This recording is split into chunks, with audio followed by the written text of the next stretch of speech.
What's up, everybody? Welcome back to Second Street. I hope you're all having a very good day today. It's New Comic Book Wednesday, and normally I am doing my comic book reviews and comic book pull list from my local comic book shop, but hey, it was a busy day yesterday. I picked up a lot of books. I had to get them all read in order to do some reviews. I have been doing my reviews here lately. I've been doing the videos at the comic shop where I sit there and I'll show you my comic book pull list, and then I'll sit there and give you reviews at the same time.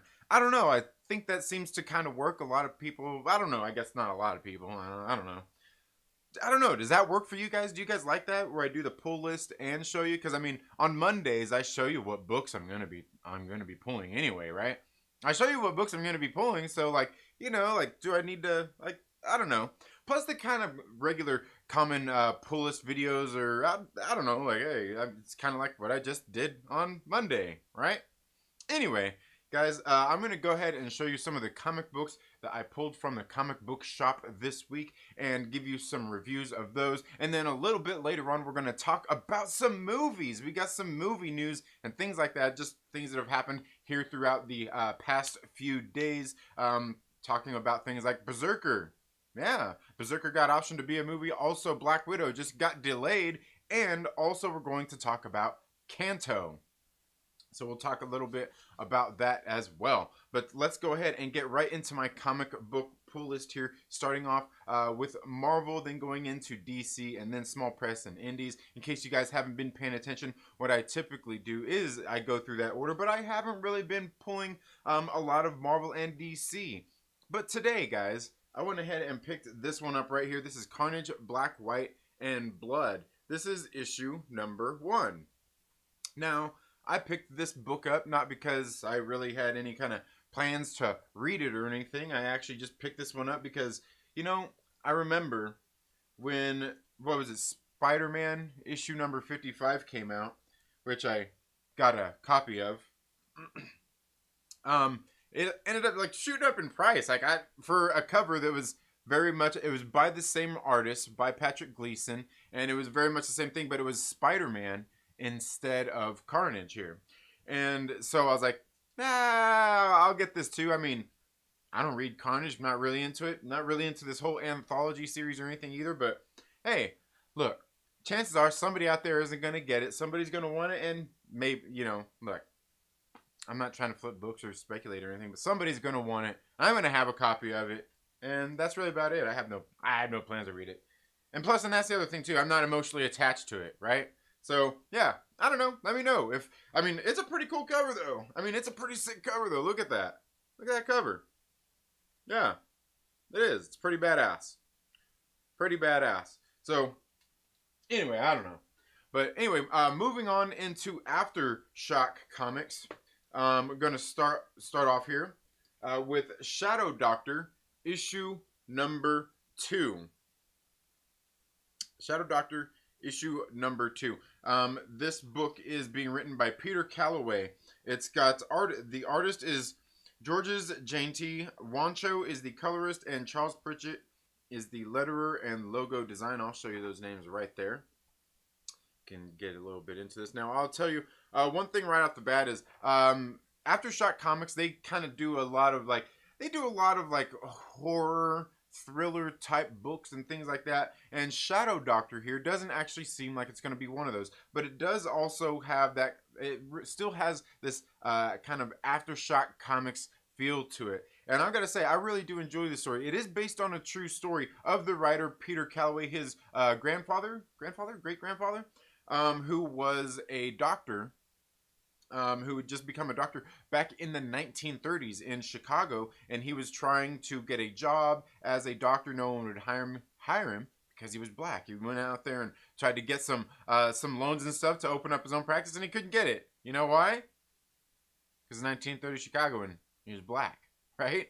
So, I mean, there's kind of that. So then what ends up happening is he looks to some of his old, you know, just to his childhood, some people he knew in his childhood that have mob ties, to get his own practice started. And in here, In issue number 2, it starts up really good. Where issue number 1 had kind of just a good backstory, good introduction to the character, and then after the initial story, they Aftershocks a lot of times have been putting in like these little bit extras to the comic book. And they do this with a lot of their books lately. And this one, it kind of told about who this story here is about. So just to give you a little bit more background information here, we start back again in his youth, our main character here. And we see he actually has this, girl that he's out there with. He's, I believe this is in the South. I believe it said Alabama there at the beginning. Yeah, Alabama, 1924. You got this black kid hanging out with this white girl, and that can't look too good. Let alone that they're alone there in the forest, and just we kind of get a kind of a climax to that situation, and then we flash back to the 30s, where we see our character here meeting with Al Capone. To get some money, because it was somebody that he kind of knew growing up. And we get a little bit of a story here where he's going to try to ask for this money to start his practice. And Al Capone tells him no, absolutely not. And mostly for the reasons because they were friends growing up, and kind of the power that he had, and who Al Capone was. He says, "You don't want to owe me money. Because I don't want to have," basically he told me, "You don't want to owe me money because I don't want to have to come collect." Right? And that's kind of what happens in the story. But then we see that just kind of a story building up in the background of what eventually led to our character here getting the money for his own practice, and just some background stuff. I thought issue 2 here was really good. I believe this is going to be a 5-issue miniseries, but again, Shadow Doctor, based on a true story. I think it was actually a really good book. The art in the book is very good as well. I can show you a little bit more of the art in here if you'd like to see some of that as well. Check out some of the art there. Very good story though. Very good story. I do really enjoy this story, and I do really like a lot of the books that Aftershock Comics has been putting out, which brings us to our next one, which is Miskatonic issue number 5.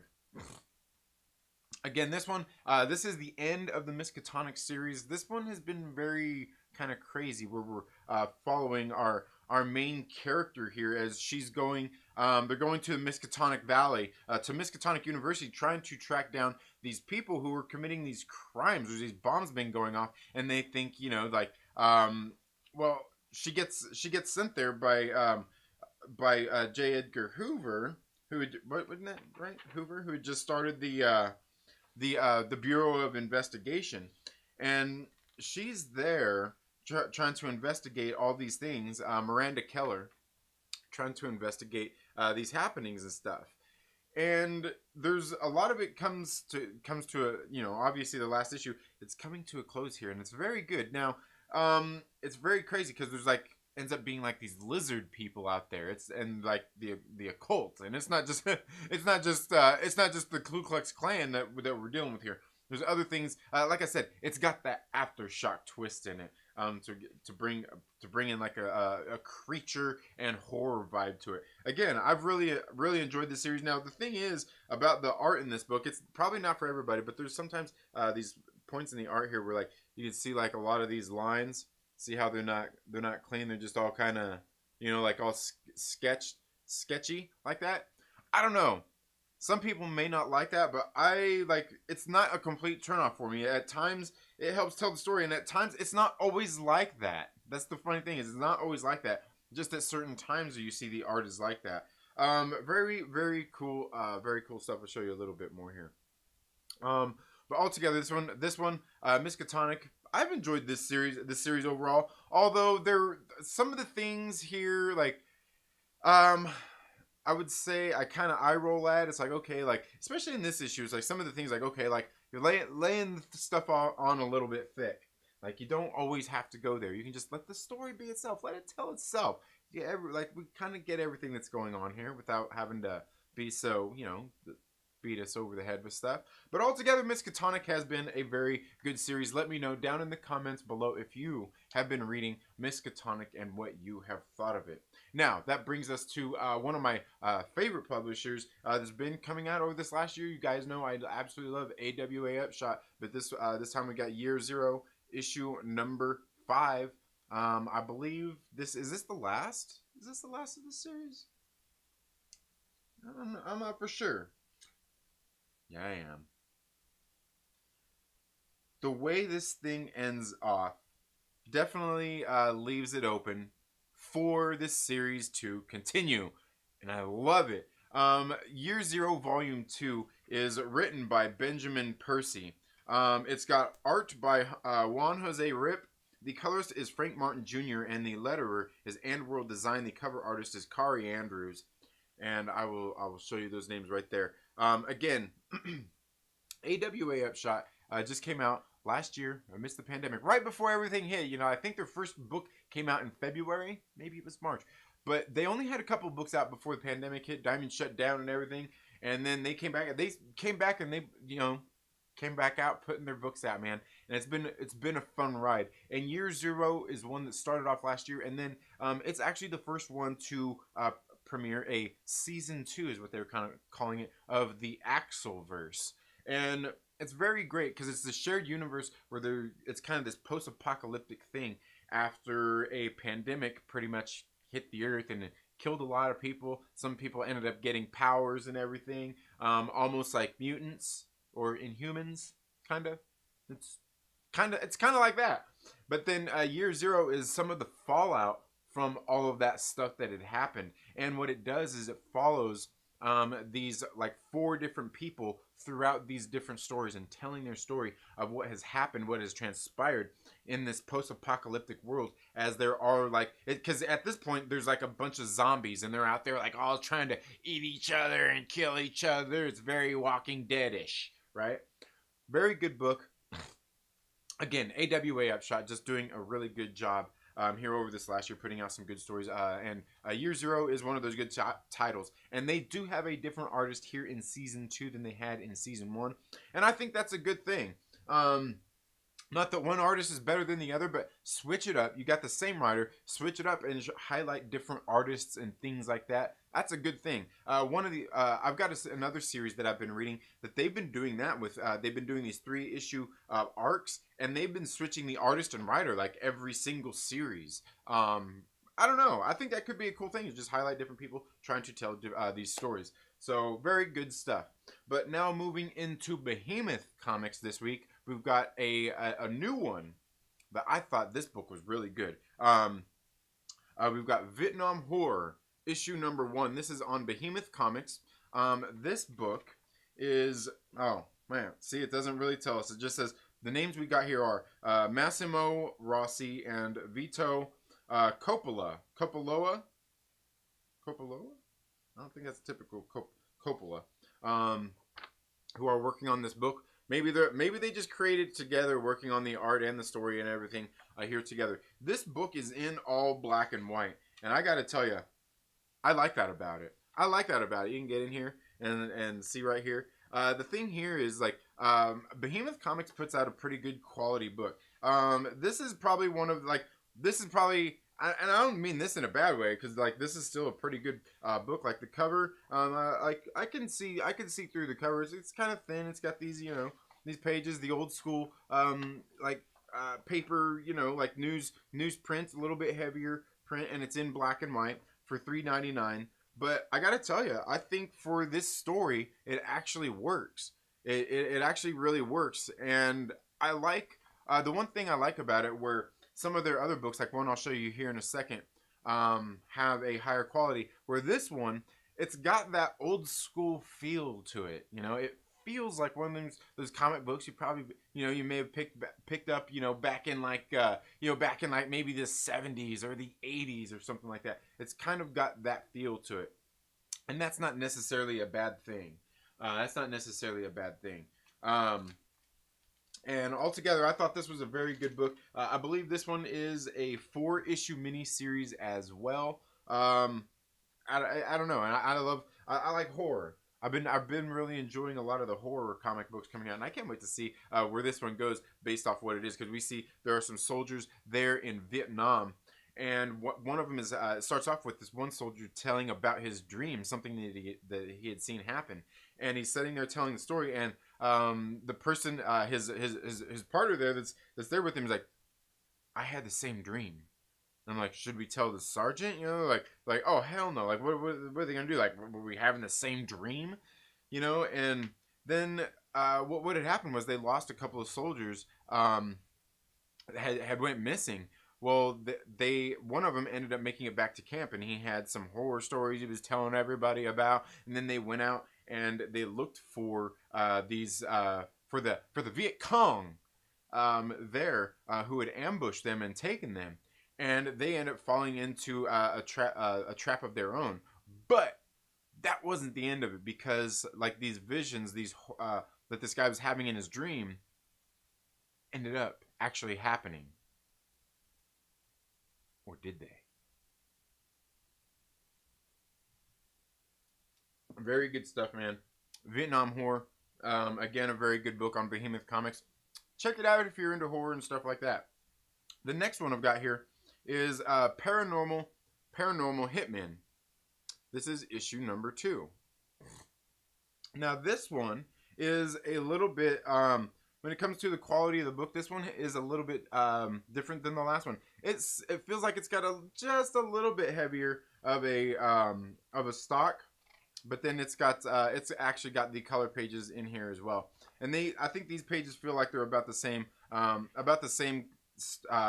same cover like stock as the cover here. Altogether, this story has been pretty good. Paranormal Hitman. This book is being written. Oh, where'd it go? This book is being written by Brett Murphy. Artist, colors, and letters is Wilson Gandolfo. It's edited by Matt Kund and published by Behemoth Comics. We'll see if you can see those names right there. This book is basically about this government agency that went out and recruited these hitmen from the mob because they were notorious for getting headshots, right? Kind of like John Wick. They were notorious for getting headshots, and that's what they needed for their agency to go out and hunt down these paranormal spirits that were kind of coming to life from these little boxes, these boxes that had been created to bring souls back, but these souls can get trapped in, like, they can take over people, and you know, just in general, other things can come back to life. Like here, you can see here on the cover where you got a T-Rex there. In spirit, and then like here they got some really kind of funny jokes and stuff. Like you see right here, they're going like Abraham Lincoln was one of the spirits that was there. They ended up hunting down, and he gets shot. He's like, not again. Oh man, just some very cool stuff in this book. Again, Behemoth Comics, they're not trying to reinvent the wheel. They're having fun with a lot of their stories and a lot of their books that they're coming out with. And the books that I have read from Behemoth Comics have been good. I've read Hotline Miami Wildlife, that Vietnam horror I just showed you, Paranormal Hitman.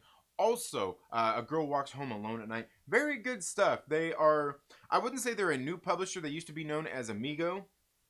But very good stuff here. Paranormal Hitman, issue number 2. I believe this one is I want to say it's a 6-issue miniseries. It might just be 5. It might just be 5. There's a lot of companies out there that have been putting out miniseries in like 3 issues, 4-issue miniseries here lately. And to me, hey, that's perfectly cool. If that's what you want to do, if you know, 4-issue miniseries, I'm okay with the 4-issue miniseries. I'm okay with the 3-issue miniseries as well. The thing is what kind of story is it? And can you tell your story without it being rushed? But let me know down in the comments below if you have read Paranormal Hitman and what you have thought about it, or if it's something that sounds like it might be good to you. Now, moving on into Boom Studios Comics. One of my, I don't know, is it one of my favorites out of Boom Studios? It might be. But we got Once and Future, issue number 17, being written by Kieran Gillen with art by Dan Mora, colors by Tamara Bonneville, and lettered by Ed Dukeshire. That's right, hey, I got these names committed to memory. You can check those names out right there. This book has been very good. You know, at times it's one of those ones, just like the other one on Boom Studios with Once and Future, where I feel like this story at times is like it's just kind of stringing me along, like it's going. It feels like it should. It feels like it should be just like a mini series, but it's an ongoing. You know what I mean? I'm not for sure how much longer they could keep this story going, but this story has been it's been very good so far, and the art in this book is some of my favorite, because the art team here, and that's the thing about this book, is it's the team all together. This is truly one of those books where I really do feel like every single person on this book brings something to the table for this book. All right. In the art, and you can just see that in the cover there. I mean, look at that art. That art is great, but that art without Tamara Bonneville's colors, man, I'm telling you. At times you'll see a lot of the lettering work when it comes to stuff that Ed Dukeshire is doing. But even here, like, love a lot of this stuff. Like you can see Rose over here. Like, love the art. The art is great. The coloring is great. Love it. Damn, I'm telling you, it's a beautiful book. And what they're doing is, this whole thing is kind of following like these old timey tales, like King Arthur and the Knights of the Round Table. We've got Beowulf. They're dealing with these different legends, if you will, and their wars, and kind of how people are using these things to resurrect the dead and bring about, you know, just crazy ghost world fantasy type of crazy stuff, man. It's great.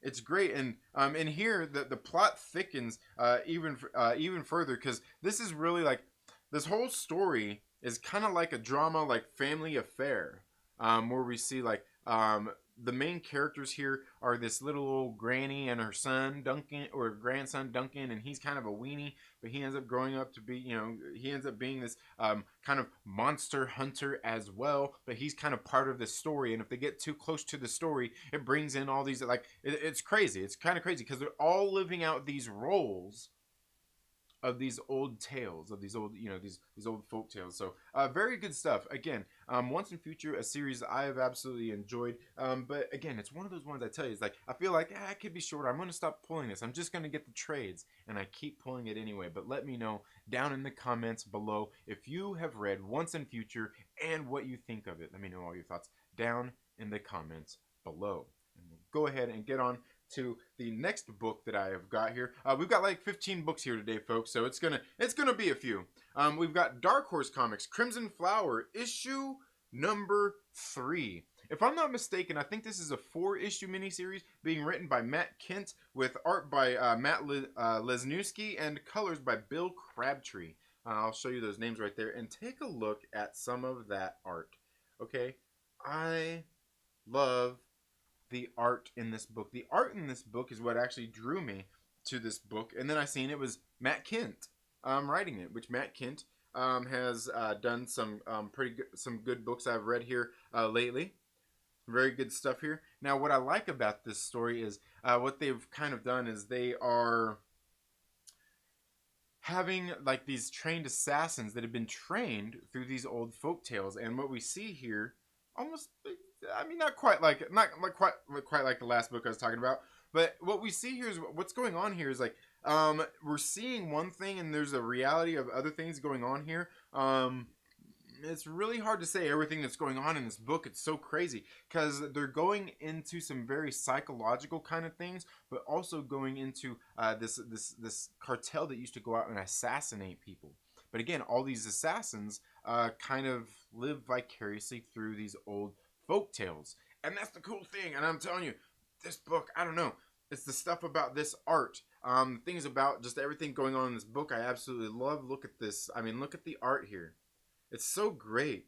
You know, I mean, it's so great. It's, I don't even know what that art style is, but it's so good. And like, this story has been good as we've followed our main character here, as she's been going down trying to track down the people that assassinated and killed her her father right in front of her. I believe it was her mother too, there too, at the house right in front of her, and left her there alive. Very good story of revenge here in Crimson Flower. And I got this alternate cover. Who's this alternate cover here by? This alternate cover here is by Marguerite Savage. We're just gonna say Savage. That shit is savage right there. You can see her name. This shit is savage. Look at that. Look at that damn cover. That's a beautiful cover. It's a beautiful cover. But yeah, let me know if you guys have been reading Crimson Flower down in the comments below. If not, it's one I think you should definitely check out. If I don't know, like I said, for me it was the art that drew me in, and then Matt came writing, and I'm like, hey, I'm in. Gimme. Right? Gimme. Speaking of gimme, getting into my next book here on Dynamite Comics. Mama, we've got Deja Thoris issue number 11, and oh my god, oh, look at that cover. Just look at it. Just admittedly, and I've admitted this before, every single time I buy the Deja Thoris book, it's for the cover. Joseph Michael Linsner on these covers. He does other covers for Dynamite as well, like for Red Sonja. I think he's done some Vampirella ones. He's done some different ones out there. And a lot of them, like, they're okay. It's like, I don't know what it is about when he does the Deja Thoris ones, but they just do it for me, right? And I mean, yeah, I don't know. Maybe it's just me. But one of these days, I'm actually going to read that comic book. Maybe I'll go through and I'll pick them and I'll actually catch up and read them. But let me know what you thought. Have you read Deja Thoris? Is it, let me know down in the comments below. Moving on into heavy metal comics here, we've got Tarna, The Last Terrakian, issue number 4 of 6. This book is being written by Stephanie Phillips. It's illustrated by Christian Rosado and colors by Jessica Coline, and lettered by Marshall Dillon. Cover by Christian Ward and edited by Joseph Illage. I'll show you those names right there. You can see a lot of those names right here. This series overall has been good. I almost kind of feel like this would be a hard story to really mess up. You're just following Tarna as she's going through, just on a mission, saving the universe, saving people and stuff. Altogether, the art in this book, I don't know. In this book, there's actually some parts where I feel like it got a little bit choppy on the art. Altogether, not bad. The story continues to be, I don't know, I guess kind of what I would expect here out of Tarna. Not the greatest, and certainly not terrible. Like I said, it's just kind of, it's a Tarna story. You know what I mean? I'm not really sure how you would mess that up. But altogether, I think that the art team has been doing a pretty good job. The story's been pretty good, and this one's got 2 issues left. And I guess maybe when all of them get done, I'll probably sit down and reread all 6 of them together and do a review of all of those, just so it's a little fresher on the mind, and you kind of get that whole, and that's the one thing, like, lately here I've been reading a lot of trade paperbacks. It is kind of nice to read trade paperbacks because you get it all right there at once. It's easier and a little more digestible than having to put down a book, get another book, worry about if you're going to get the grease, the oil from all over your fingers, all over the pages, and mess it all up if you don't have white gloves, and you know what I mean? All those kinds of things that trigger some of the comic nerds out there. The collectors.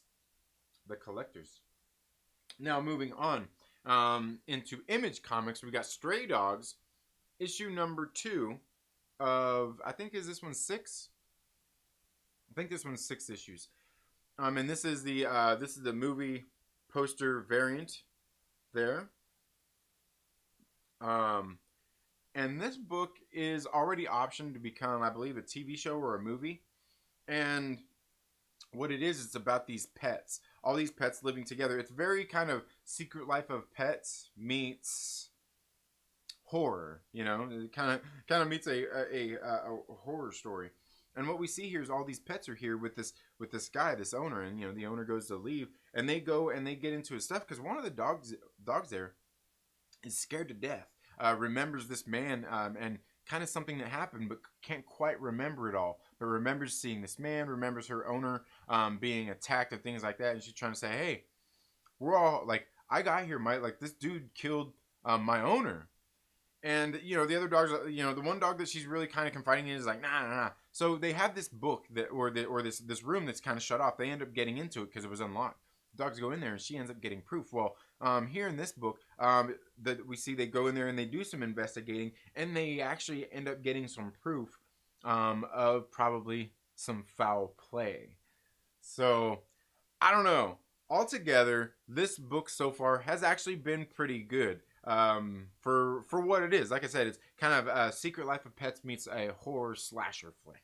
I don't know. Very good book so far. Again, only a 6-issue miniseries, and like I said, this one has already been optioned before it even came out that it's going to be, I believe, a movie or TV show. Probably a movie. Probably a movie. It's got a very kind of Disney, like, imagine like 101 Dalmatians meets Lady Tramp meets kind of, yeah. I don't know. Altogether, I've enjoyed it so far. 2 issues in out of, I believe, 6. But let me know down in the comments below if you have checked it out. Now, the next one on Image Comics that I got here is Ha Ha issue number 3. This is the main cover, and this is the variant cover. I went ahead and picked up both of these. This story is a little bit different here. This story has all the same art team. This book, Ha Ha, has all the same art team as the Ice Cream Man series on Image Comics. The only difference is they have a different artist coming in for each series, or for each different book out of this 6-issue miniseries. So 6 issues, 6 different artists. In here, this book is being written by W. Maxwell Prince. The art and cover are by Roger Langridge, and the variant cover here is by Paul Rentler. And if I'm not mistaken, it's probably lettered by good old Neon as well. I'm sure it's probably lettered by good old Neon as well. But I will show you those names right here. And I could be wrong. Maybe Langridge did the lettering in here as well. And I'll tell you that in this one, it may not, and he very well may have actually done the lettering in here. Because I'll show you the kind of art if you don't know Langridge's work. I honestly don't. But you'll see kind of what that is right here. And in this one, this whole series has revolved around following these people, these funny people in the industry, in the comedy industry, or the entertainment industry. There you go. In the entertainment industry. So clowns, for the most part, is what we've gotten. And here we are following a mime. Kind of the story of this mime who is out there performing on the streets. And he's just a street performer doing his mime thing and working, and people aren't, you know, he's just got a rough life. Not getting much pay and everything for the work that he's doing. You can see that just here through the story, because a lot of it is told through just art, not very much actual words or language used here, right? So one of the things you really rely on is the art, right? You can even see, like, right here with the news thing. The rich get richer, and, you know, he got the, you know, he's just saying, got the little dollar signs there, you know. So very, very cool stuff here in this issue. Especially the story in this one. It's kind of a sad story where you see that this mime has went and made this friend, and this friend that he ends up making is a robot, and this robot was thought to have been defective. You know, they didn't know what was wrong with it. But then you see this mime and this robot get together, and they make friends, right? And they end up being good friends. And like it ends up that the robot is not you know, malfunctioned or anything. Like they both kind of gave each other purpose, right? And a reason, right? And I'm telling you, I thought it was pretty cool. I thought it was a pretty cool story here in this book. Again, a lot of it being told through art, not necessarily through talking and speech and stuff like that. And I really do like it when a comic book can do that and balance those things and tell a good story. And I think here in Ha Ha issue number 3 is definitely one of those books and one of those stories that does that pretty well. Here in issue number 3. But let me know if you've been reading Ha Ha and what you think of it down in the comments below. And if you've read issue number 3 and what you thought of it down in the comments below. I've got a couple of more Image books that we're going to talk about here. Starting Continuing with Post-Americana issue number 4 of 7. This book is being written by Steve Scroce. He does the story and art. Dave Stewart is on colors, and Phonographics is on letters and design. I'll show you those names right there. You can see a little bit of the art in here. You can see Steve Scroce's art, and pretty sure that cover is Steve Scroce as well. Show you a little bit more here, and you can see it's almost like he got a lot of high detail in this, just kind of in the art and everything in here. I think it's really pretty good art. The story in here is in this post-apocalyptic world where this guy, he kind of broke out. Like, there's basically all of humanity, all these rich people and everything. They went to live inside of, it was essentially where the important people of society were supposed to go. All the, you know, like the president and the doctors and the scientists and all the smartest minds of the world were supposed to go there. But what ended up happening was a bunch of rich people ended up getting tickets to go there, and they ended up there more so than people that actually needed to be there to carry on humanity afterward. And what happened is one of the people who had originally landed there, he wanted to go out and save the world and prove that the world was safe for them to go back out into. And he went out there and braved the lands, and he ended up coming back. He was injured, but he was alive, and he was talking about, no, we like all of these things. And he ended up, you know, the people kind of praised him, so he went out and started, like, they kind of started the revolution. They were going to go out and take the world back from all these raiders and everything out there in the world, all these people who were kind of taking advantage of all those things. Imagine, like, after the blip, right? Yeah, you know what I'm talking about, the blip. You know what I'm talking about. Imagine like that. All the bad people of the world, they're going to try to take over. Well, there's also, not everybody's bad out there trying to take everything over. But here, what about the people inside the bubble? Well, what ends up happening is you end up with like a president in here, and he's more like a dictator. And he's they've got all this technology and all these things that they are going out there and they are bombing all these people out there in the world who are out there living not in this bunker because they are scared of them, and they are basically led to believe that they are all bad people. But there's actually a lot of people who are out there living in the world, you know, and just in need too, you know, they need better resources and things like that. But you know how it is, right? Yeah, I think you probably get it. Altogether, Post-Americana has been I don't know, it's been a pretty good read. There's some things about it that just like make me kind of laugh because like like one of the main characters in here, she kind of like, there's things in there I'm like, I'm reading it, I'm laughing, I'm like, this kind of reminds me of Iron Man, because like she's missing like her arms and her legs. They've all kind of been cut off, but like they all like kind of come to her command, and they'll fly to her and they'll attach to her body and everything. And like there's a scene that happened, it was very much like Iron Man 2, right? Or was that Iron Man 2? No, Iron Man 3. Iron Man 3. You know, we're like we're sitting there like, okay, like you're first. Remember Tony Stark was tired, like, you're first, I'm gonna get you, like in 3, 2, 1. And you know, all this stuff wasn't there. Yeah, it was a scene very much like that. And there's a couple of scenes that kind of end up like that too. I don't know. Altogether, it's been pretty fun and entertaining. The art altogether in the story has been very good as well. That's kind of why I like there's a good balance of story and art here. Very good stuff out of Post-Americana. But let me know down in the comments below if you have read Post-Americana, if you've been keeping up with it.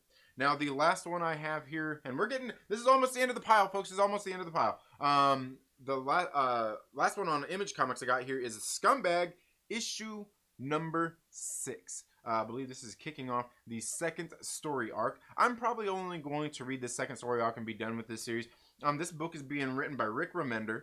The artist is Bengal, and the colorist is Moreno Dinicio, and lettered by Russ Wooten. And I will show you those names right there. So, I may have this turned a little too high for you to read that. Very good. There, that's probably a little bit better. There you go. There you go. This story, actually, that might look a little bit better altogether. This story right here is about about Agent Scumbag, this guy who ended up getting, he was a junkie, and he ended up injecting like this nanotechnology into him one night at the bar because his syringe got mixed up with this agent that was in there to give this syringe to this other person, and the rendezvous went wrong, and so you got like basically like your boy Myrtle got a nano injection. And that's kind of what we're following here. And it's been a pretty decent story, but it's kind of like, I don't know. Follow, you know, a lot of stereotypes. It's very tropey. It's kind of, I don't know. It reminds me of a lot. I don't know. Not even like that necessarily. I was gonna say it kind of reminds me of what was that one I was reading on Image Comics not too long ago. It was like volume 8, Bomb Queen. It almost reminds me of that. But instead of like, you know, like hot super chick, you've got dumb hick. But altogether, Scumbag issue number 6. I don't know. It really does kind of feel like a not even like a filler issue, but that bridge point, that introduction to this new story arc that we're going on here in the Scumbag. Again, like I said, I'm probably only going to be reading this here through these next few issues, just through this next arc, and then maybe trade wait if I keep reading it. Altogether, it's not bad. It's not great. It just doesn't do enough to keep me wanting to read it. Maybe should I just stop pulling it right now since I just said that? Let me know down in the comments below if you've been reading Scumbag and what you have thought about it down in the comments below. Now, moving on. This is the last one I actually have to talk about today. This is IDW's Dungeons & Dragons at the Spine of the World, issue number 4 of 4. This book is being written by Amy Garcia and AJ Mendez. The art is by Martin Kokolo, the colors by Katrina Mayhow, and letters by Neil Utaki. I'll show you those names right there. You can even get a little bit of a peep at the art in this book. Altogether, I thought the art in this book is actually pretty good. The art in this book is pretty decent. I'll show you a little bit more of it. Here as well, you can see some of the art, the colors. I mean, they got a pretty good team here doing the art and everything in this book. I've really enjoyed it all together. This issue actually honestly feels a little bit thicker. But then being a 4-issue miniseries, it might be. They might have got it all done here because this is the last of the series where we have kind of followed these clans of people on this journey to save the people, because basically the seasons hasn't changed. The winter has gone on because there were these runes, these stones that had kind of caused this curse, and they were also cursing other people, taking over their minds and stuff like that. And very interesting stuff here. As we've seen, there's just been different people with different motives here throughout. But they end up getting, with magic and everything, they end up getting some crops and everything to get their people fed, and hopefully break this curse to break the winter, so it can bring about this back the seasons and stuff like that. Because, you know, being winter all the time when it's not supposed to be winter, they can't even grow crops and stuff like that, so people are going hungry. And here you got different tribes of people who don't necessarily want to work together, but one of them ends up owing one of them a life debt because they saved a life, and they end up saving the other person's life, and it ends up being all good. And altogether, I don't know. I'm not really into Dungeons and Dragons. I don't know a whole lot about that stuff, but I thought this series is actually pretty good, and it's only 4 issues, a 4-issue miniseries. And I noticed that like several different publishers, I think really IDW and Dark Horse have been doing lately a lot of 4-issue miniseries, and I think that's okay, because if you can tell a story in 4 issues, that's great. That's great. Hey, saves me money on one extra issue or an ongoing, right? I'm okay with miniseries when it comes to certain stories. Some stories, an ongoing can be very good. Altogether, I've thought, you know, this story has been pretty good. Probably going to get together with my buddy Jason over at Polyhedral Paradise, and we're going to get together and talk about the series. The other book I picked up was Dryad, issue number 9. Issue number 9 here of Dryad. And then I think I'm not sure if there's going to be an issue number 10, but because I am behind on this series, so I didn't read this one. But I'll probably be done with it after that. After issue number 10. It's been an okay series. You know, when I first got into it, I thought it was only going to be like a 5 or 6 issue miniseries. It ended up being longer, and I don't know. It's been okay. Just haven't really been too invested in it. Like I said, I'm several issues behind it. That's all I've got for my comic books this week, folks. Let me know down in the comments below if you have read any of these comic books, or if you want me to do some more in-depth reviews on any of those books. So now I'm going to go ahead and get into the live chats and see what is up with you all. see how you're all doing today. Again, thank you all so much for being here. If you are here, make sure that you hit that like button. Share it with your friends. Hey, if you want to consider becoming a channel member, one of the Myrtle Maniacs, we recently passed 20 channel members. Thank you all so much, all the Myrtle Maniacs out there. So, and you know, with a lot of that, the channel memberships that have been going out there and crowdfunding some different comic books out there to bring here and review here on the channel. So when you become a channel member, you're kind of helping crowdfund independent comics. But very, very cool stuff. Again, thank you all to all the Myrtle Maniacs, and I actually have some upgrades I've been doing as well here on the channel as well. All thanks to all of your guys' great support. Again, thank you so much. Okay, so let's see who all we have got here. Let's see. Oh man, do I need to check the okay, we got 11 viewers, 18 likes. Hey, I can't complain about that. But hey, where's all your friends, 11 viewers? You know what? It's not a pyramid scheme, but if you invite 2 friends, right? You know what? No. Yeah, if you invite 2 friends come here and hang out with us, and tell them to invite 2 friends each, and then you tell them 2 friends to tell their 2 friends to tell their 2 friends to invite 2 friends, and then those 2 friends to tell those 2 friends to tell those 2 friends to tell those 2 friends to tell those 2 friends to invite 2 people. It's totally not a pyramid scheme. To come here and hang out. You know what? We could have 100K subscribers and by the next thing you know, right? Next thing you know, booyah! Totally not a pyramid scheme though. It's not a pyramid scheme, but do it.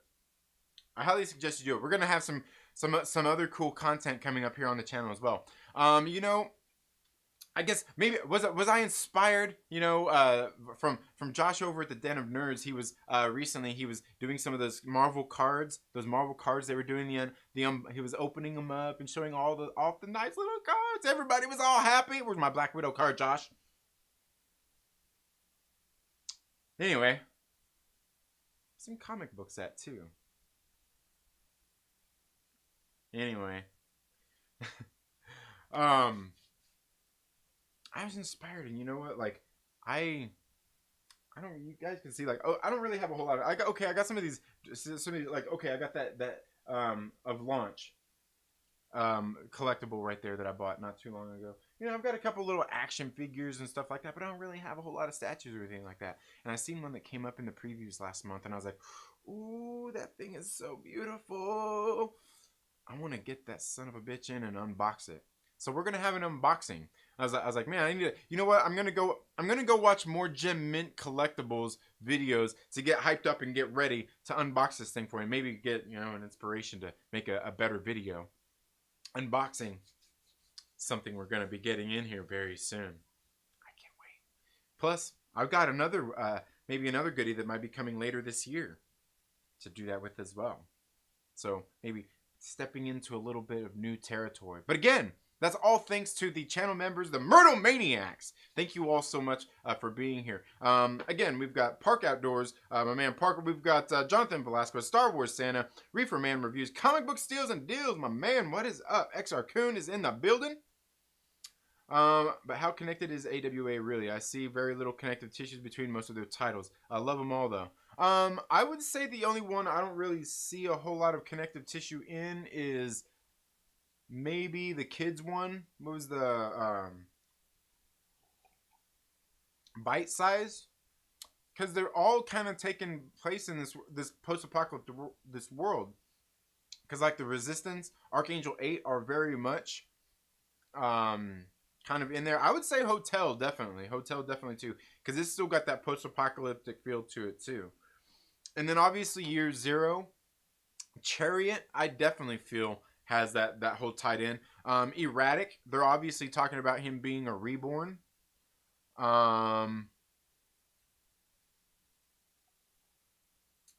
Let's see.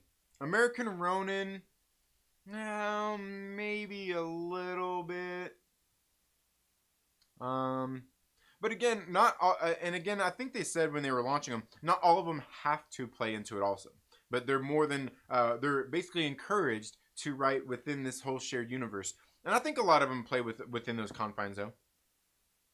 Let's see who else we got here. Landon TLB, thank you so much for being here. Ooh, Obi-Wan the homie, aka Beskar Batman. What is up? Happy hump day, boys and girls. Yes. A virtual porterhouse steak and a porter. Woo! Yeah, man. Yeah. Love the good eats. Justin Simone, how are you doing? Less than a half hour, hour and a half for my first vaccine. Nice. There you go. Get it, man. Get it. Man, XR, I'm in the must have missed the invite to Clubhouse as well. Yeah, I didn't get no invites to Clubhouse either. I didn't get no invites either, man. Don't feel bad. No one is ready for Invincible. Probably not. Probably not. I've been thinking about going and getting one of those compendiums and reading through it, but I just haven't. Like, it's $65, man. $65. $65 I don't have right now. Just because I've got other things kind of in the works. But $65 I don't have right now. Was born ready for Invincible. Yeah. Yeah. It looks pretty good. It looks pretty good. A trilogy of Porter 10 packs. Oh man, still waiting to get into the Clubhouse. And I sure have. Okay. All right. Yeah. I hear you. Invincible is dope. Yeah, I'm gonna have to read it. Porter Trinity trademark. Yeah. Oh man. Oh, here's my Trinity. Oh man. By the way, Trinity, coming out of Nergis last week, a new AKA was born. Crypto Cable, here to save the future. There you, Crypto Cable. I like it. Oh man. Wait, the trained assassins are trained? Dang, I would have never guessed. Yeah, right. Oh man. Watch Amazon will pick it up. Yeah. Oh, and Parker, I looked on eBay for those compendiums, bruh. They were all the same. They were all still like there was one of those like $55. It was like 55. I'm like, okay, it's like the same price.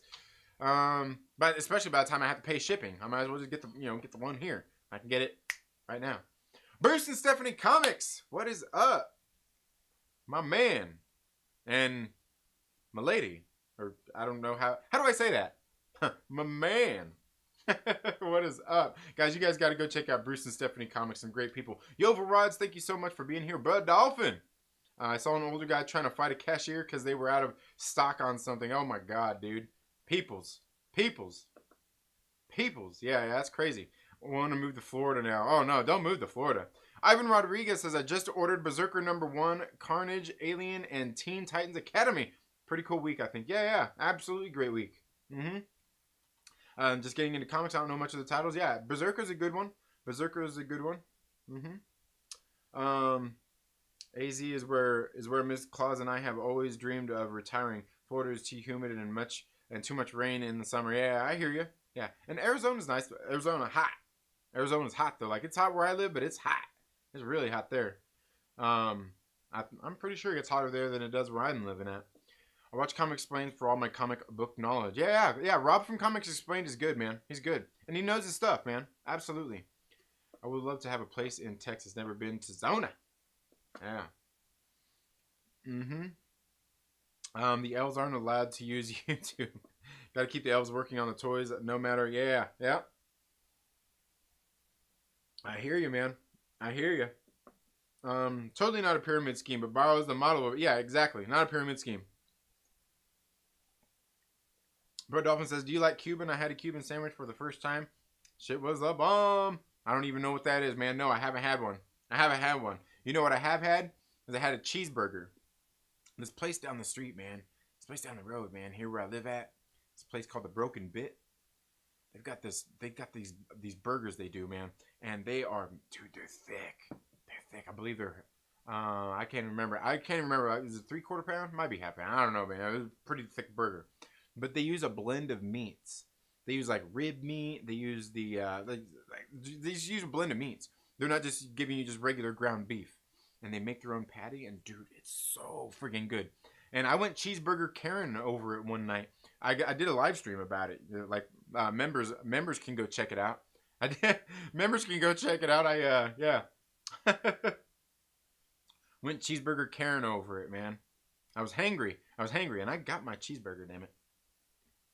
Hope you're having. Yeah, yeah, absolutely. I like the Halo comics. I read them as a kid and I thought they were cool. Halo? Yeah, I see. Ivan says Midtown Comics having a sale 50% off most graphic novels in case he wants to save some money. There you go. There you go. Yeah, I was gonna say I get all I just buy mine at my LCS. I just get mine at my LCS. A lot of people like I do know some other people though like they get the single issues at the LCS and then they get the trades online because a lot of times you can get them for cheaper. I just go get them there because they got them there. You know because they're there. You know. And sometimes when they're new, getting ready to come out, just solicited, I just have them order them in for me. So, yeah, yeah.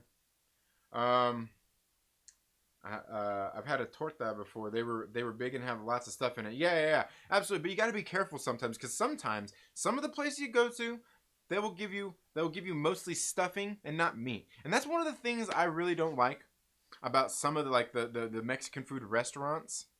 Is because they charge so much sometimes for stuff, and then like really what they should be charging for is the initial what you're eating because a lot of them comes with sides of beans and rice and stuff, and beans and rice is like the cheapest shit that you can serve to somebody. Okay, they are dirt cheap. They are dirt cheap.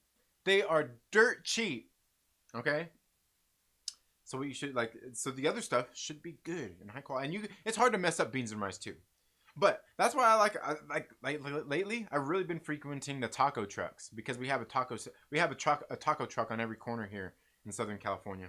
I've been going to those because like for one, I just get the tacos and the tacos. That's all I need. I don't need the beans and rice. I don't want to pay you extra for the beans and rice.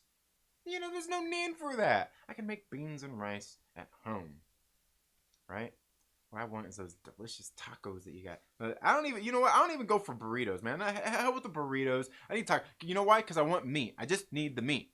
You know? And the burrito, it's got all that big tortilla, and it's just got too much. And don't get me wrong, I love burritos. But if you're gonna, look. If I want a burrito, that motherfucker has to be stuffed, right? It has to be stuffed, like boom, like fat. Dog, like it's like ain't none of those little tiny I can make a little tiny burrito at home. Right? And make maybe not better, but I can make a little tiny burrito at home, right? But when I go out, man, I'm telling you, like there's this place called Cabo Cabana down in Santa Clarita I used to go to. I'm sure they're probably still there. But man, they had this big honking burrito, dude. This thing was like, dude, it was massive. It was, man, you know them silver takeout things that they give you, and they got the little thing that they put on it. Like it filled that whole thing. It filled the whole thing. Like you had to eat it with it. You weren't picking it up to eat it. You couldn't. Even if you got the one that wasn't covered in the enchilada sauce and stuff, you couldn't pick it up to eat it. You couldn't. I don't care how big a hands you got. It'd probably fall apart. But man, it was good. But it was stuffed. You know what I mean? That's like it's and it better not just be stuffed with a bunch of beans and rice. Better not just be stuffed with a bunch of beans and rice. It's gotta have meat. Meat. A nice big box of Christmas meat. That's all I can do for you. Name that movie. But tortas are good. Yeah. Is that the burger from Cheeseburger Karen? Yes. Yes, Mike Porter, the time I went Cheeseburger Karen. You seen it. Ooh, man. Do I need to get another one of those and eat it on stream? Need it on stream? Okay, guys, before, I'm pretty much caught up with the chat. One of the things I wanted to talk about a little bit of more movie news before I go, that has to do with, before we get into anything else, that has to do with some movies coming out that has to do with comic books. Now, in case you guys aren't already aware, they just announced that Black Widow, I believe, was that yesterday? They announced that Black Widow is actually being pushed back like 2 months. How do you guys feel about that? Like, for me, it's frustrating. It's already been pushed back a year. Theaters are open here now where I live at, right? They're already open here.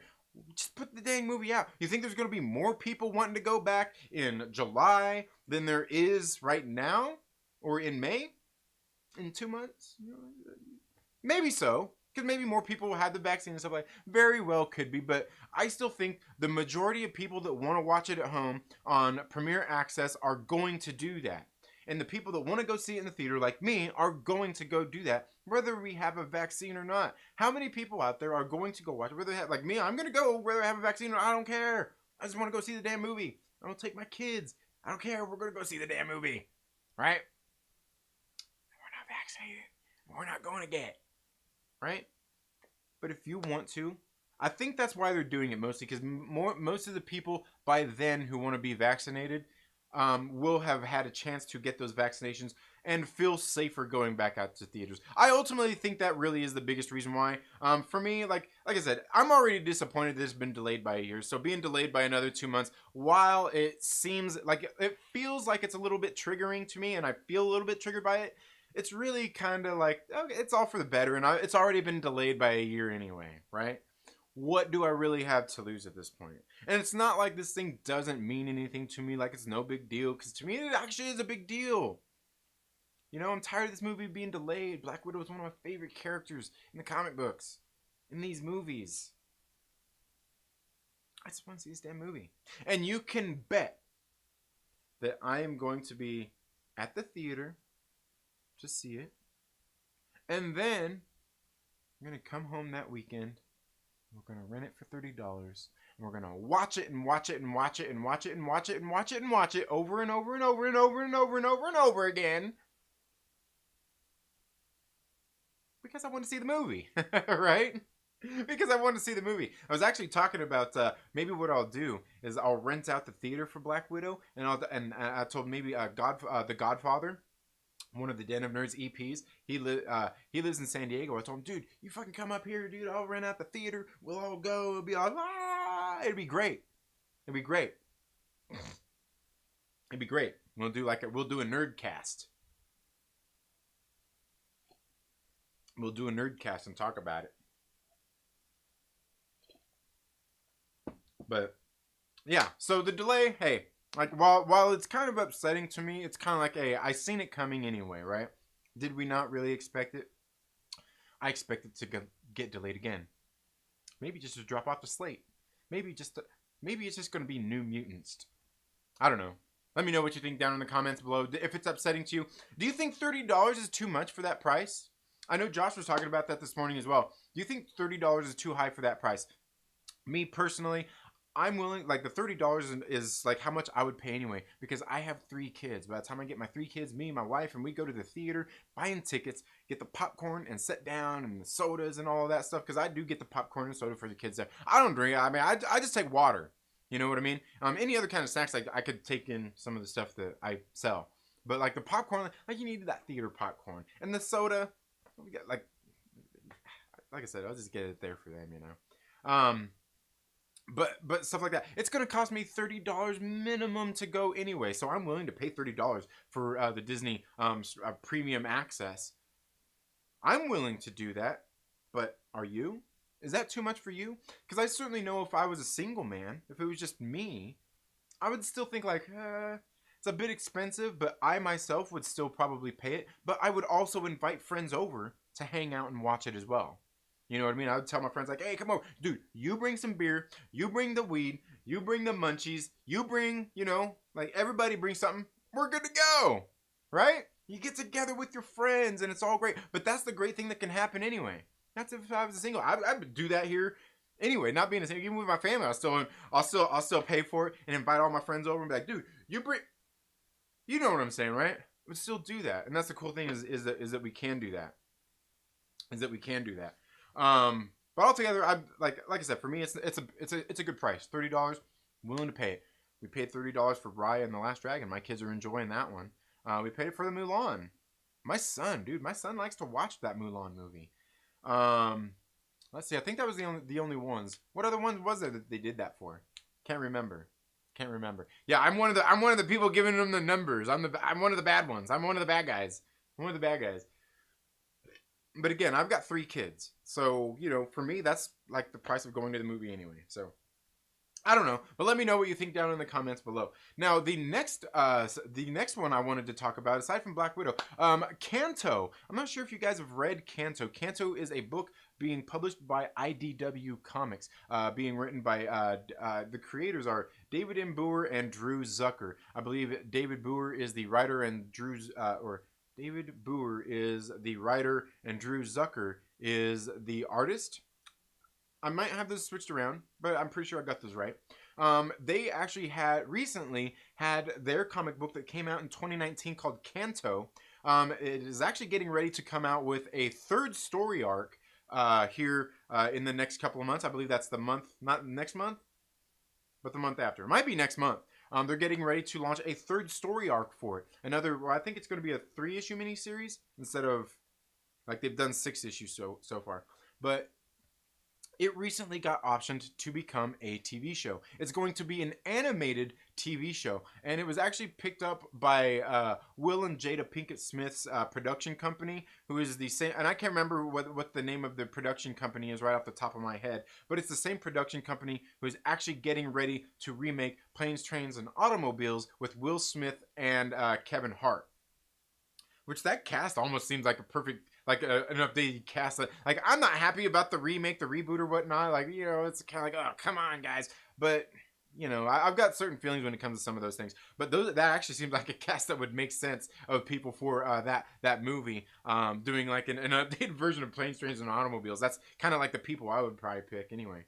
But anyway, that same production company is actually going to be putting into production CANTO in an animated series coming up here. I'm not sure how soon, but it is actually going to be written and produced by the same creators, David M. Booher and Drew Zucker as well. So they have the same creative team there doing that. So that's going to be something else very cool. Going to be looking forward to seeing that. Let me know if you've read CANTO and what you think about that down in the comments below.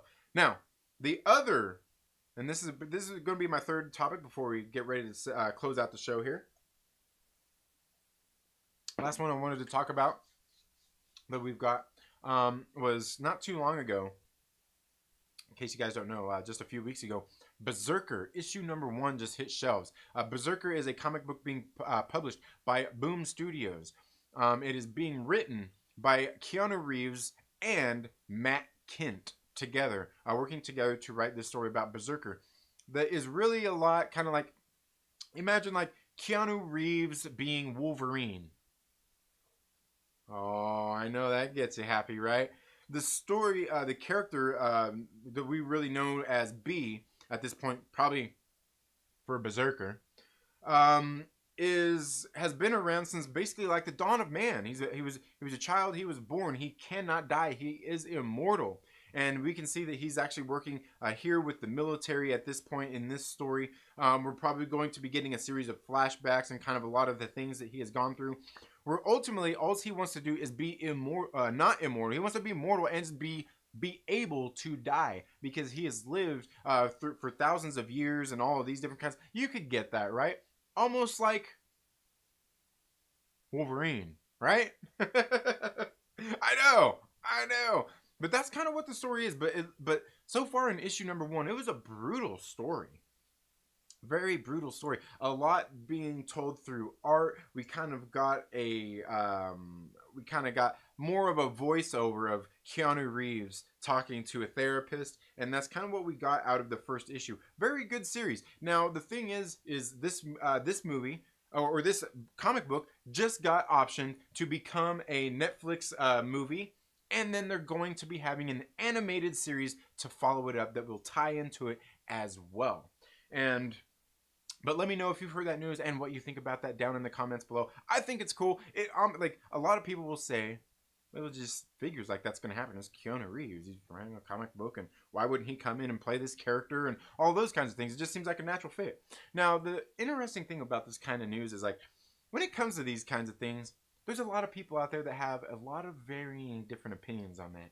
And you'll see, if you go to Twitter, you'll see that. And it's really a funny story because a lot of people have different feelings about it when it comes to stuff. And, you know, like I said, when it comes to these kinds of things, everybody a lot of things, especially fandoms. Like, if you feel one way, you can't feel another. Like, yeah, and that's just how so many things are, right? Everything is so black and white. And I think it's funny to see some of the discourse about this show, this comic book and stuff when you go to places like Twitter and seeing how other people feel about it, where there are creators out there, other independent comic creators who are very much against this and didn't like the BRZRKR thing anyway because Boom Studios went out and crowdfunded this comic book when Boom Studios and Keanu Reeves have the money and don't need to be crowdfunding this comic book. And it really upset a lot of people. a lot of independent creators, a lot of creators who do use Kickstarter and things like that, who feel like Boom Studios and Keanu Reeves were taking out of their pockets, taking the attention and the spotlight. So then their projects were being overshadowed. So a lot of these things are very interesting coming out of this. When this was announced, you could honestly see on Twitter as well some of these same people who are upset that the show, you know, some people are like, oh yeah, I roll, it got turned into a show, like, and you know, it's funny when you see some of it, you know, some of that discourse online, and I'm not here to say how anybody feels about it in particular, but we all know that sometimes it looks like jealousy, you know, and that's why some people don't like it. They're kind of predetermined that they're not going to like it because of, you know, maybe because of the Kickstarter thing, maybe because it's Keanu Reeves in a comic book, maybe it's because Matt Kent recently decided to release one of his comic books, Mind Management, one of his books in an NFT, right? NFT, isn't that what they call it? Isn't that what they call it?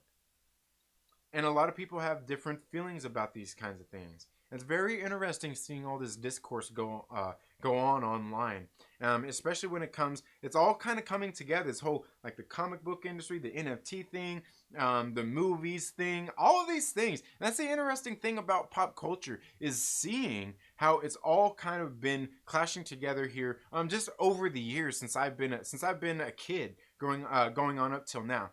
The difference is now we see that there's a lot more people talking about it with the advent of, since I was a kid, of the internet, social media, and things like that. How all of that kind of plays in to a lot of things that are happening in the world around us, how it affects these movies, how it affects these industries, and things like that. It's very interesting having seen it all unfold here over the years, and yeah, I don't know. It's been very interesting, especially for somebody my age who is old enough to remember the times before we had all of these things, these big technological things, where I could sit here and type something, and you, clear across the world, could read it seconds later. Very interesting thing. It wasn't like that when I was a kid, right? These were the things that I dreamed of. Now, however, with a lot of those things that we dream of, there's always a downside to a lot of things, right? Right? People kind of lose sight and maybe lose ground on some of those things, maybe the reality of everything. But I don't know. I like to think that I keep it all in perspective pretty good. And I think a lot of these people are kind of crazy about all this kind of stuff. There's a lot of things going on out there in the world. Things with these NFTs, things with these comic books, these movies. A lot of things going on in the world, especially here over this last year, since everybody has been cooped up in their houses and seeing how the world has been changing, right? Very interesting stuff. I don't know. But I'm an observer of people. I don't know. That's just me. I like a lot of these things kind of interest me. But let me know what you guys think down in the comments below about all these, you know, the Black Widow delay, about CANTO becoming a series, about BRZRKR. Let me hear all those thoughts down in the comments below. So let's get into the comments here, see what everybody is saying. Let's see. Got to keep the. Oh, okay, yeah, okay. I read that. Aloy's Doddle, thank you so much for being here. Let's see. The cheeseburger care. Okay, so I read that. I get the compendium going for. I see the first compendium going for $45. I was gonna say I seen some that were cheaper, but a lot of them were digital books. I'm like, really, digital? Yeah, I was gonna say I think I may have seen I may have seen one that was down at 45 or something, but then some of them too. By the time you start paying for shipping, then I'm paying. You know, might as well just get it right there down the street. Star Wars Santa says, but those food trucks are kind of pricey, aren't they? They're a bit high on the high side around here, paying for restaurant meals served on paper with plastic and forks. I don't know, like the taco truck I go to, the tacos are only. A lot of the times the tacos are only going to be like $1.50, $1.50 to $2. I get mine keto tacos a lot of times, so where they use the cheese shell and they charge a little bit more. But altogether, it's really not that bad compared to, because when I go there, I get just the stuff I want, not the stuff I don't need. You know what I mean? And that's like I said, like the beans and the rice and stuff like that. I go for strictly just the meat stuff. I'm not wasting my money on on getting a whole bunch of beans and rice and stuff in there that I could cook at home for pennies. Yeah, but they can get. But if you look at McDonald's, what's it cost like for one person to eat at McDonald's? Like $10 now anyway.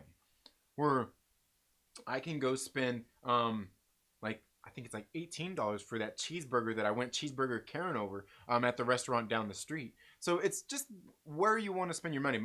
Personally, most of the stuff that I have, I would rather cook at home anyway. I'd rather cook. I'm big on cooking at home. Cook at home, absolutely. Got my comics from Forbidden Planet in my sea for the past 16 years, but got some missing back issues from Midtown a few weeks ago. Ah, nice.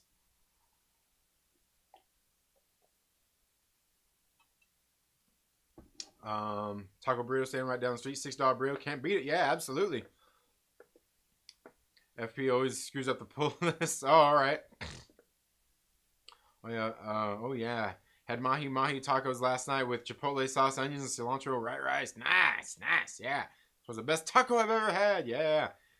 Oh man, send that burger to me, says Mike Porter. Mike Porter, you gotta come visit, bro. Mike, you gotta come visit me, my brother. We'll go out. Like I'm telling you, there's a local brewery. If you drink some beers, dude, they've got some great porters you'll love. They've got some IPAs too, if you like that. They've got different ones, different great stuff. And also, there's, like I said, that burger. We can go to that burger place. We'll go to some of these taco stands. Come visit SoCal, Mike Porter. Come visit. Theater experience is too much. I can't sit in my basement and watch it release day. Yeah, you can't sit in your basement. Why? Can't wait to smell the popcorn when you walk in. Absolutely. Yeah. I'm thinking of renting out the theater for Godzilla vs. King Kong for 20 people for $100. Yeah, that's not bad. Well, see, at my theater, at the Cinemark here, it's $150 for like the new release movies and $100 for some of the older movies. But yeah, I think that's what I was thinking. Like when Black Widow comes out, dude, I'll rent the theater. Told Godfather, dude, get up here, bro. We'll go. Is there any other nerd vendors out there that I might need to invite that are here in Southern California? Let's do it, baby. Yeah. Woo. I agree. All will be vaccinated by May here, but the Atlanta Braves will have a full stadium and adjoining bars in July next week. Yeah. It's open for vaccine 16. Yeah. There you go. The Slurpee's gonna get some pretzel bites too. Effort, I'll get a pizza. Black Widow will be dope. Yeah. Remember, all the MCU movies are going to get in a row. It's going to be crazy. Yeah, absolutely, it will be. Let's rent the whole stadium. Oh, man. You're funny, man. You're funny. Yeah. Yeah, what you guys talk about baseball, man? Nobody. Someone's selling all 3 Invincible compendiums for $115. Huh. Interesting. That's not bad. What kind of condition are they in? If you guys like Bone, I think they should make it a show. I was like, Bone. I don't think I've read it or heard of it. Sign for things opening up. Yeah. BRZRKR is getting a Netflix show with it. Yeah. Yep. Sweet Tooth is getting a Hulu show. Oh, okay. How many issues do you usually get per week or month? Usually per week lately, it's been about 10 to 12. Keanu Reeves is Vandal Savage. Oh, is that another one that's the same thing? Aggressively? Is that another character that's kind of the same? Because I know there's a lot of those that's kind of the same thing. Like, oh, this guy, he can't die, he heals. Yeah. Oh man, because somebody else was talking about another series too that was very much like the same. That was very much the same as well. I'm like, yeah, I mean, immortal guy, he wants to die. Like, it's a trope. It's like cyberpunk.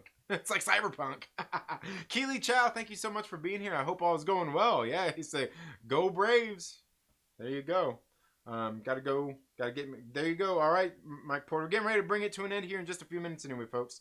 You ever go to the restaurant Coaches? Nah, I don't. I tried their, everybody rants and raves about their wings. I tried them one time. I'm like, it's all right. But I know where it's at. Yeah, I don't go there though. No, I don't go there. A lot of people do though. A lot of people love it. It's a big thing out here. A lot of people love it. Yeah, I got mine. You should join us. The vaccine makes things better. You should all join us. Hey, I got my vaccine in the green. You know what I mean? Yeah. Yeah.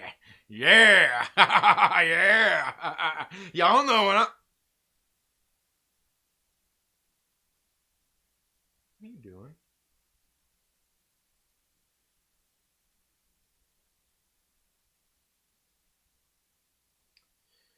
They better not focus on the human storyline at all in that movie. I want straight fighting. Yeah, absolutely. Yeah. Yeah, there you go. What is SoCal? You silly. Bro, Dolphin, get out of here, man. You crazy. You crazy. You crazy, man. This is what bro, Dolphin's like. Baby. But anyway, guys, that's all I've got for today's stream. I'm gonna bring the stream to an end. You know what? Something I wanted to show off before we go here. Check out. I found some of these old photos. Some of these old photos from yeah, that's who you think it is there. That's who you think it is. From an SOD show I went to back in the day. Dan Lilker there. Ooh, look, the man back there on the drums, Charlie Benante.